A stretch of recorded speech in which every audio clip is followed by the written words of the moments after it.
Coming up on Troy TrojanVision News. International artwork takes center stage at Troy. I'm Danielle Nottingham in Des Moines, Iowa. Coming up, police release more details about the ambush that killed 2 Iowa police officers. And students learn about study abroad opportunities.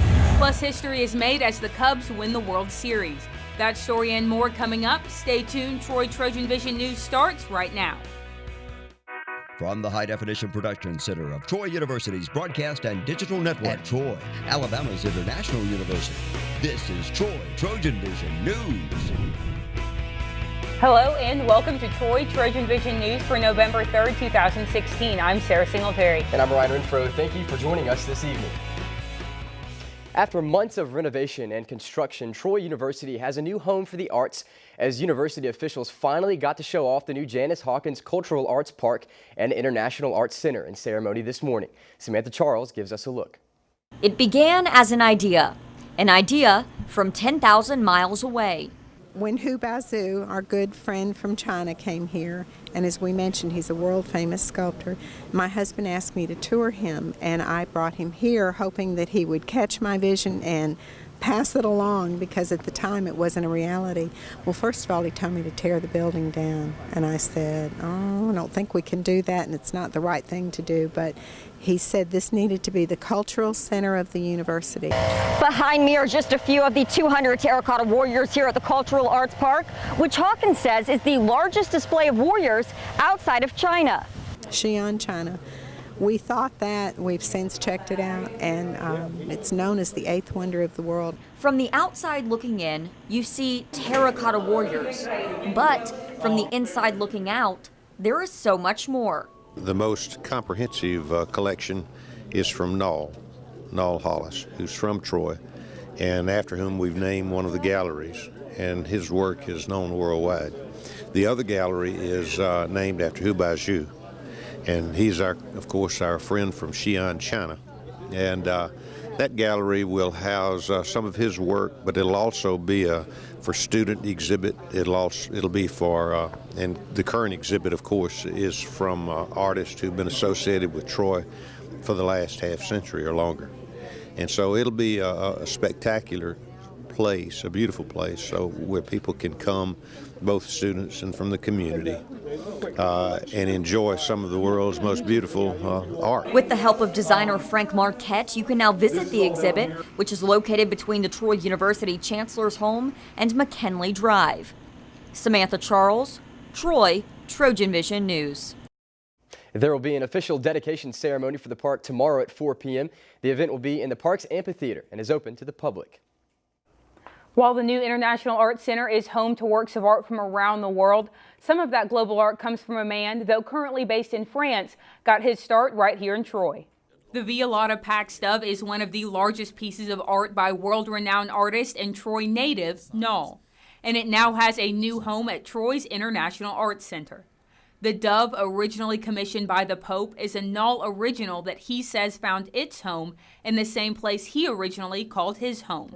It's been sitting in a warehouse at Troy for maybe a year, and when I saw her out on this plaza, I was just really, it felt like she was home, that she had lit here for good. And the statue is only a part of Noll's contribution. His entire life's work is on display in a permanent gallery in the International Arts Center. Well, I went through my warehouses and picked out some of the most powerful pieces, the ones that I had saved all these years and wouldn't sell them, because they were really good pieces.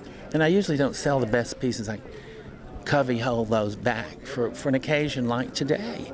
And although Noll has traveled around the world creating art, he says he always remembers his roots. Troy was the birthplace of all 4 of my grandparents, the Trotmans, the Nolls, the Hollises, and the Lomans, either Troy or within 5-mile, 10-mile radius.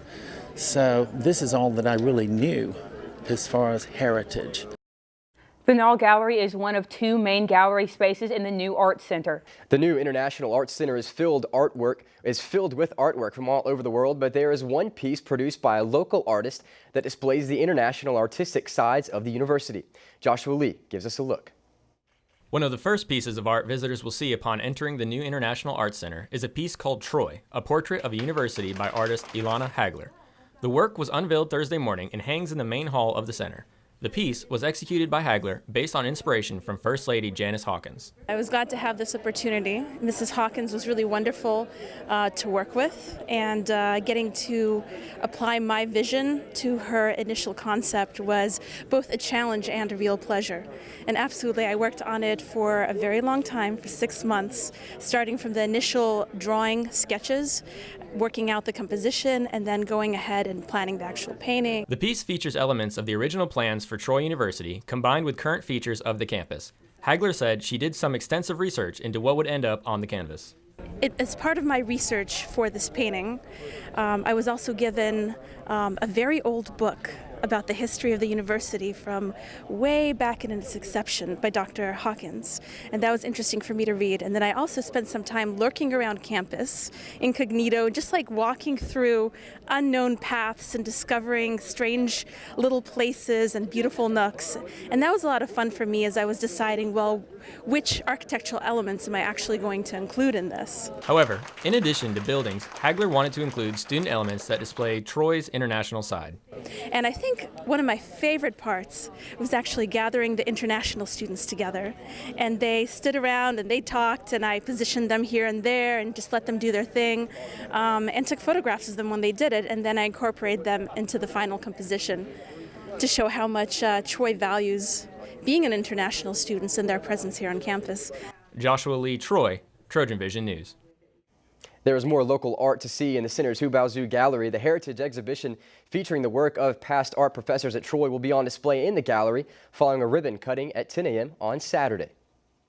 While the International Arts Center is focusing on art from around the world, this morning Troy University was focusing on sending students around the world. As a part of the International Education Week activities on campus, Troy showed students the variety of study abroad opportunities available to them. Are people going to speak English? Before they can study abroad, first comes the process of gathering information. Study abroad is accessible for all students regardless of their academic background or cultural background here. Kimberly Nicholas is the manager of a direct enrollment provider known as the Knowledge Exchange Institute. KI really started on a foundation that all majors are accessible to study abroad. And this week she visits Bibb Graves to discuss with Troy students the importance of studying abroad. It gives you so many skills. We're talking about life skills, but we're also academic skills. It makes you a competent global citizen in the world that is increasingly becoming more global. Here at the front of the classroom, we have a few Knowledge Exchange Institute cards that pose the question, where will your major take you? Communication, arts, and business cards are only 3 majors included, with each card offering affordable major-specific programs with opportunities for internships and community service. And one Trojan in attendance shares how studying abroad changed his life.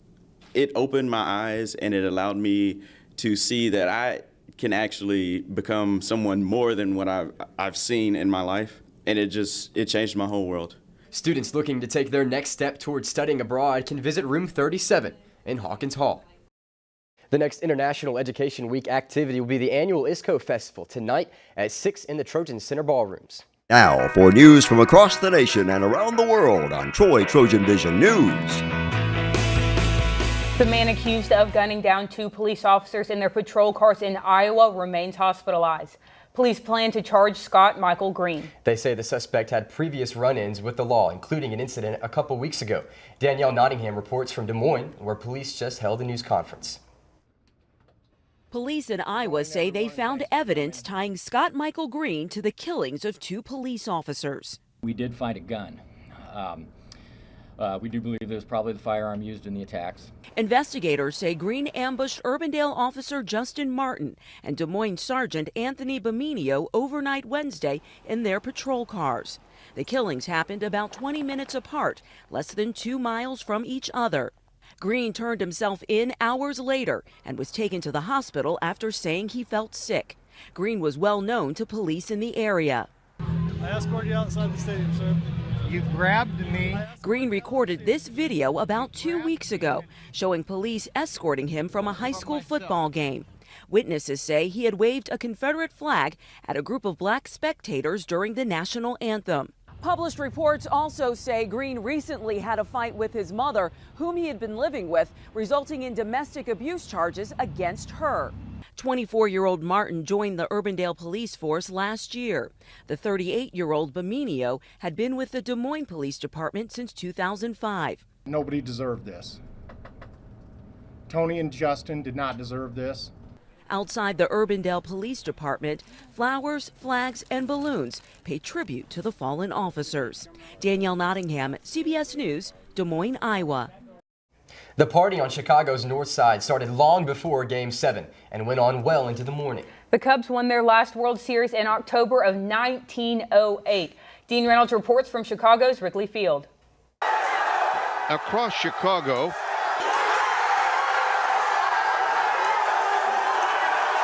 it was a once-in-a-lifetime celebration. Some games you watch, a few you remember, but only one can be emblazoned on your soul.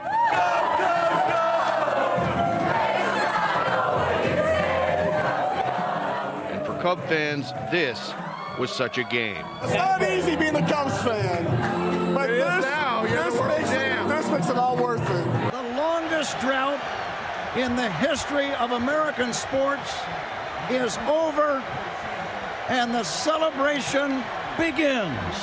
Lifelong faithfuls cheered from their living rooms, favorite bars, or nearest street corners to exult in the victory of the lovable losers and shed the superstitions that surrounded this franchise for decades. The reality of the Cubs' victory is still sinking in around here. The city of Chicago plans a big parade for the team in the next couple of days, and President Obama, a noted White Sox fan, has invited the Cubs to a visit at the White House. Dean Reynolds, CBS News, Chicago. Well, Sarah, we are having beautiful weather so far this week. I'm hoping it'll stick around as we head into the weekend. Hey, you and me both, Ryan. What's tomorrow looking like, Sam? Well, it looks like it may get a little bit cooler. I'll have this weekend's forecast coming up. The warrior spirit, it's in there. Always has been. Now let it out and take the world by fire. Train well and learn what it means to be a Troy Trojan.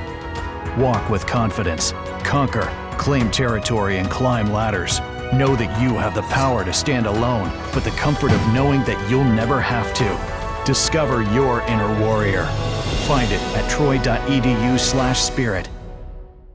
When I was in foster care, I never knew when I would have to move. So I always had my suitcase ready to go. Then one day I was adopted. My new parents opened their hearts and home to me. My parents cook my favorite breakfast for me every morning. My parents take me on trips I never thought I would go on. They gave me a home and an even better reason to use that suitcase. My parents aren't perfect, but they're perfect for me. From the High Definition Production Center of Troy University's Broadcast and Digital Network, now your weather on Troy TrojanVision News. Thanks for sticking around for your TrojanVision weather forecast. I'm Samantha Charles. Well, it was another warm summer-like day out there today, but that could be changing just in time for this weekend's football matchup against UMass. I will get into that in just a little bit, but let's take a look outside of the window and into our current conditions. Currently, the skies are fair. Our temperature is at 85 degrees. The relative humidity is coming in at 36%. Pressure at 30.14 inches and winds traveling from the west at 8 miles per hour. So far today, we've seen a high of 85 and a low of 57 degrees. Now temperatures around the state of Alabama, it seems like we are still stuck in summertime. You can see that down here in Mobile, 84 degrees, Huntsville 85, Birmingham 81. The capital city of Montgomery is the warmest, coming in at 88 degrees. Troy and Dothan at 85, and Phoenix City at 82 degrees. Now, if we zoom out a little bit and look at the southeast, not much is different. All 80s except for Durham, which is at 79 degrees. Now, taking a wider view at the United States, you can see that they are much cooler up north and in the Midwest, and I am a little bit jealous. Someone needs to fly me out to California. here in a little bit. Now, if we look at our current surface map, you can see that there is this cool front right above us resting in the Kentucky and Tennessee area. And if we zoom in just a little bit, you can see that it could possibly be pushing down over the weekend, which is what will be bringing the cooler temperatures for the football game coming up on Saturday with kickoff at 2:30. Now, looking at tomorrow, there's no chance of rain. Do not let this green scare you a little bit. That will be going above us. Now, as far as Saturday goes, for the football game as well, 0% chance of rain, which is great. 2:30 kickoff, beautiful blue skies. Sunday, no chance of rain as well. Same with on Monday. So looks like we're going to be hitting kind of a little bit of a dry spell, but cooler weather is headed our way. So keep a little bit positive. Partly cloudy skies tonight with a low at 60 degrees and winds traveling from the west at 5 miles per hour. And as far as tomorrow goes, sunny skies with a high of 84 degrees and winds traveling from the north at 5 to 10 miles per hour. Looking into the weekend, you can see that tomorrow, high of 84, low of 50. Saturday for the football game against UMass, high of 75, low of 43. So Sarah and Ryan, fair skies for a football game. I'm super excited about these cooler temperatures headed our way. There's no denying that it's beautiful outside, but I don't know about you guys. I'm wanting it to cool down so it feels a little bit like winter. Absolutely. Oh, yeah. Fall temperatures plus football this weekend is sure to be great. Thank you, Sam. Thank you. Thanks, Sam. Coming up on Troy Trojan Vision News, we take a trip to the fair in today's Health Minute and see why hygiene is of high importance. And last night, the women's soccer team took on in-state rivals South Alabama in the first round of the Sun Belt Conference Championships. Jamal Kennedy has the results coming up in sports.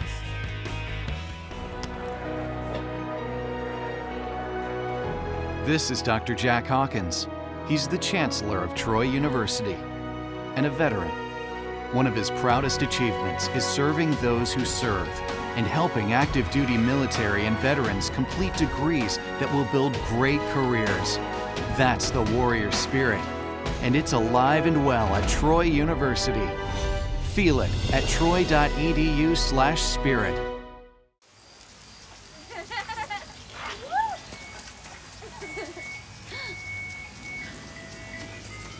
Mom, can we get some ice cream? Please, Mom, please. No, we're having dinner soon. Please.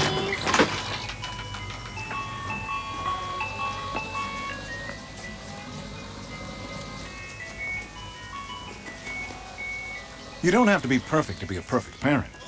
There are thousands of children in foster care who will take you just as you are. Now, the latest in Trojan sports on Troy Trojan Vision News. Thank you for sticking around to hear the latest in Troy athletics. The Trojan soccer team played in the first round of the Sun Belt Conference Championship Wednesday night, but the first round is where their postseason ended.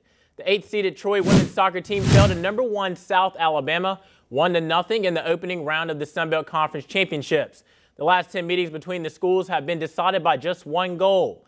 Kirsten Edlund paced the Trojans with 3 shots, while Carly Stone ended and Allison Watkins finished with 2 shots as well. The Trojans finished the season with a 7-10-3 record. Both teams managed only 11 shots on the match, and the Trojans had 1 more shot on goal than the Jaguars did at 5-4. The women's basketball team played their exhibition match Tuesday night, and tonight it's the men's turn to open up the slate. The Trojans are welcoming in-state school Auburn Montgomery, something head coach Phil Cunningham thinks is a good idea, not only for both teams, but the state of Alabama in general. They're so close, they can bring some people, and the folks around here know, when you hear AUM, they know who you're talking about. But I think it's just good from a coaching standpoint to help those guys. They're helping us, we're helping them, and just help each other out. In-state, trying to promote in-state basketball. I know their coach, for we played at the same college a long time ago, not together, but at different times. So it's just good to help each other out from that perspective as well. Tonight at 7 p.m. in Trojan Arena, the men's basketball team will look to get buckets and set the tone for the upcoming season. The Trojans' first official game of the year will come on November 11th against Toccoa Falls. The Trojan volleyball team will be on the road for a double dipper this weekend when they take on the Louisiana teams in conference play. First up for the Trojans is Louisiana Lafayette, whom the Trojans will have to keep off their game. We need to try to disrupt them as much as we can. They also have good pin hitters too, so it's kind of a pick your poison kind of thing. We've got to do some things to try to limit them and make them a little bit more 1 or 2 dimensional, which makes our job on defense a little easier, but getting them into that way of doing things is a little bit more difficult as well. The Trojans will take on the Raging Cajuns Friday night at 6:30 p.m. And taking a look at the conference standings in the East, the Trojans currently sit in 5th place, and over in the West Division, the Raging Cajuns currently sit in 5th place as well. And football is in the air once again after what will be a 16-day break between the last game against South Alabama and this weekend's game against UMass. But the Trojans deserve that bye after playing just 2 games in 5 days. From here on out, it's football every weekend for the Trojans and a break from conference play to welcome in a team whose record you have to disregard. We're excited about getting back out in front of our home crowd. Feels like it's been a while. And UMass coming in, improving team. I think if you look at, they played as difficult a schedule as you're going to have. They're playing as an independent this year. Several close losses to some really good people. They're going to be very well coached. Good challenge. I think last year, if you look at them, they got better as the year went. Had a couple wins down the stretch, and obviously coming off a win last week, I think that's that same path they're taking. Kickoff at the Vet on Saturday is set for 2:30 p.m. and the Trojans will look to improve their record to 7-1 and take down Coach Brown's alma mater. Now, guys, if you've got a minute, I just want to congratulate the soccer team on a wonderful season that they've had. It's unfortunate that they had to lose to South Alabama, our bitter rivals. But, hey, looking forward to this weekend's matchup for the Trojans against the Minutemen of UMass. Coach Brown getting to take on his alma mater. I'm very excited for this Saturday's game, man. Thanks, Jamal. No problem, guys. Go Trojans. Go Trojans. Troy University students have the chance to experience a small part of what it's like to be a soldier. Aaron Taylor learns more about this year's Ruckathon in today's edition of Trojan Talk. Hello and welcome to Trojan Talk. I'm your host, Aaron Taylor. Today we'll learn about a way that the community can help student veterans here on campus. And my guest today is the president of the Student Veterans Association here at Troy, Reeves Johnson. Reeves, thanks for joining us here today. Thank you for having me. And as I mentioned, helping out student veterans. A lot of times people are not aware that there are veterans that are going to school here on campus, but we're going to talk about a fun way that's become an annual event here, the Ruckathon. So tell us a little about the Ruckathon. What, as a matter of fact, for those who don't know, what is a Ruckathon? Okay, so a ruck it's sort of like a backpack. It's typically a little bit bigger. And we're going to fill it with about 30 pounds worth of goods in order to make it all the same weight. You're going to have about teams of 5, and the registration fee is going to be about $50 per team. And you're going to ruck around the track for about 4 hours, from 12 to 4, and you take turns. So one person will have the ruck, take a few laps, and then somebody else will change out. A lot of members of the military have to ruck regularly, so it's just a fun way to kind of walk in their shoes. And obviously walk in their shoes by getting an experience that, you know, like you said, military do all the time, but regular citizens aren't aware that this is the kind of literal burden that some of the members of the military have to deal with. Why is it so important for students to, and just anyone out there, be aware of what vets have to go through? Well, for one, it's a different world altogether. I personally started here as a traditional student. I was not originally in the military when I first came in, and I can tell you there's a huge difference. There are things that I would have just never understood otherwise. So it's a good way to kind of try to bridge that gap and make sure that there's an understanding, because I feel like there are a lot of misconceptions about student veterans and what they're about. They don't always have to be older students. A lot of them are. And that's fine. We love to support those veterans as well. But we have a bunch of people who are around my age, mid-20s, late 20s, 30s, and they're not supposed to be intimidating.